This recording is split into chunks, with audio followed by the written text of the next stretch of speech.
गोष्टींच्या घर या चॅनलवर आता आपण नवीन एक गोष्ट ऐकणार आहोत. ही लहान मुलांसाठीची गोष्ट आहे, मोठ्यांनी ऐकली तरी चालेल. ही माझी आवडती गोष्ट आहे. माझी मम्मी सांगायची मला. अगदी लहानपणापासून मी खूप मोठी झाले तरीसुद्धा मला ही गोष्ट ऐकायला पण आवडायची. ॲक्च्युली ती हिंदीमध्ये सांगायची, मी ती मराठीमध्ये कन्वर्ट केलेली आहे. बकरीचे घर. एका गावामध्ये एक सुंदर बकरी राहत होती. तिचं लग्न तिच्यासारख्याच देखण्या बकऱ्याशी झालं होतं. त्या दोघांना 3 पिल्लं होती. गोंडस, सुंदर, छोटूली बाळ. एक दिवस एक दिवस काय झालं तर बकऱ्याला म्हणजे बकरी आणि बकऱ्याला दोघांनाही पिल्लं झालेली होती. त्यांची छान गोंडस पिल्लं होती. एक दिवस बकऱ्याला त्यांना म्हणजे पिल्लांना आणि त्याच्या आईला सोडून जावे लागले. म्हणजे तो बाहेर कामासाठी गेला असेल, कामासाठी दूरच्या देशाला. आता पिल्लांना सांभाळण्याची पूर्ण जबाबदारी कुणावर आली होती? बकरीवर आली होती. तिनं ठरवलं, सर्वात आधी आपण पिल्लांसाठी एक मजबूत घर बांधूया. म्हणजे आपण कामावर गेलो तरी आपली पिल्लं काय राहतील? सुरक्षित राहतील. त्यांच्या गावात एक दुष्ट लांडगा पण होता. त्याचं लक्ष होतं पिल्लांवर. म्हणून तिनं हा घर बांधण्याचा निर्णय घेतला होता. मग ती घर बांधण्यासाठी लागणाऱ्या सामग्रीची जमवाजमव करू लागली. एक दिवशी बकरी सकाळीच उठली. तिनं पिल्लांना खाऊ पिऊ घातलं आणि जाऊन बसली गावाच्या दक्षिणेकडे असलेल्या चौकात.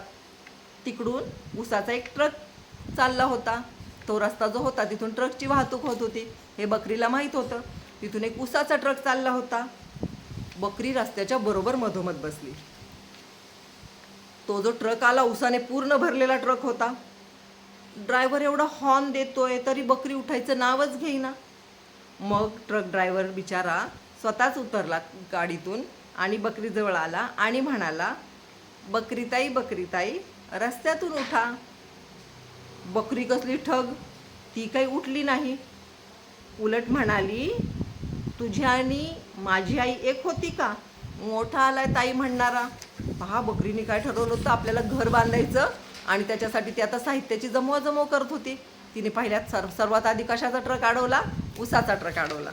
तर उसाचा ट्रक अडवल्यानंतर तो स्वतः ड्रायव्हर तिच्या जवळ आल्यानंतर ती काय म्हणाली, तुझी आणि माझी आई एक होती का? तर मोठा आला ताई म्हणायला, चल उसाच्या 4 मोळ्या टाक, मग रस्ता सोडते.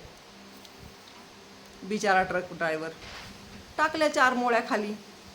तेव्हा कुठे बकरीने त्याचा रस्ता सोडला आणि त्या 4 उसाच्या मोळ्या घेऊन ती घरी आली. दुसऱ्या दिवशी सकाळी बकरी पुन्हा लवकर उठली.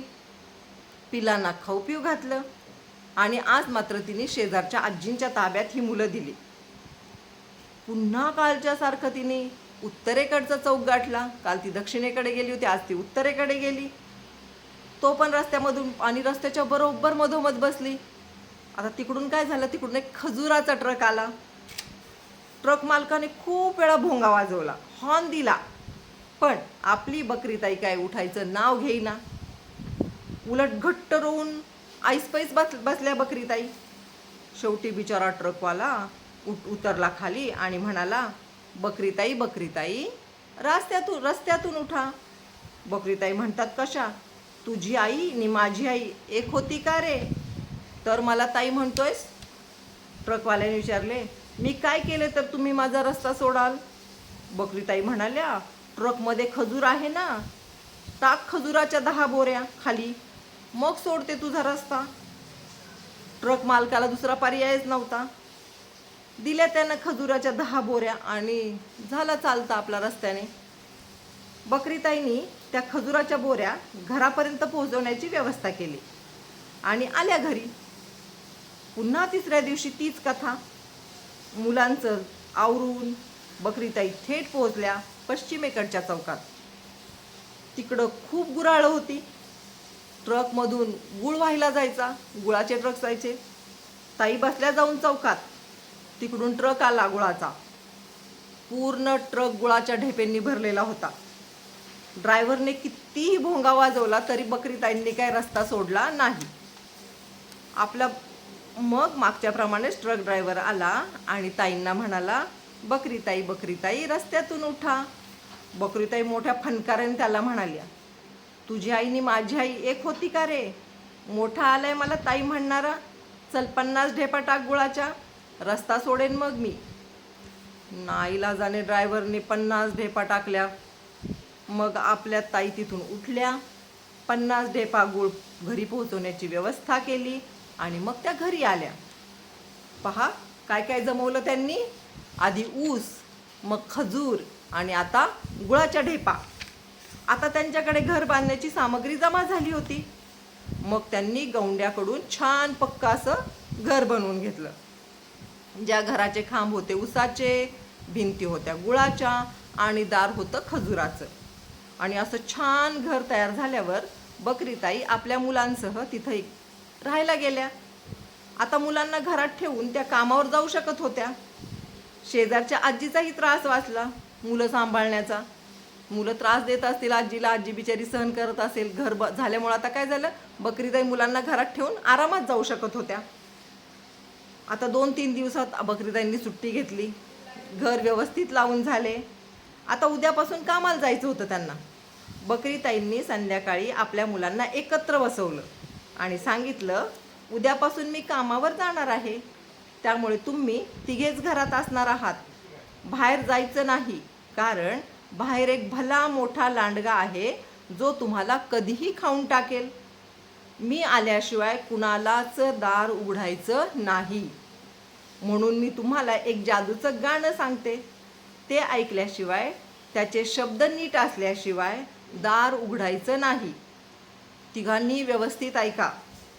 गाणं गाऊ लागल्या बकरीताई, मुलांना शिकवायला लागल्या. मुलांना आपलं संरक्षण कसं करायचं ते सांगायला लागल्या. कसं प्रोटेक्शन करायचं स्वतःचं किंवा कसं सेफ्टी कीप करायची हे पण सांगायला लागल्या. गुळाच्या भिंती, खजुराचे दार, उसाचे खांब लांबच लांब, छोट्या पिल्ला जरासा थांब, दारात उभी आई दार उघडा दार. पहा कसं छान गाणं. गुळाच्या भिंती, खजुराचे दार, उसाचे खांब लांबच लांब, छोट्या पिल्ला जरासा थांब, दारात उभी आई दार उघडा दार. असं गाणं छानपैकी शिकवलं. आणि मग पुढे काय होतं ते पाहू.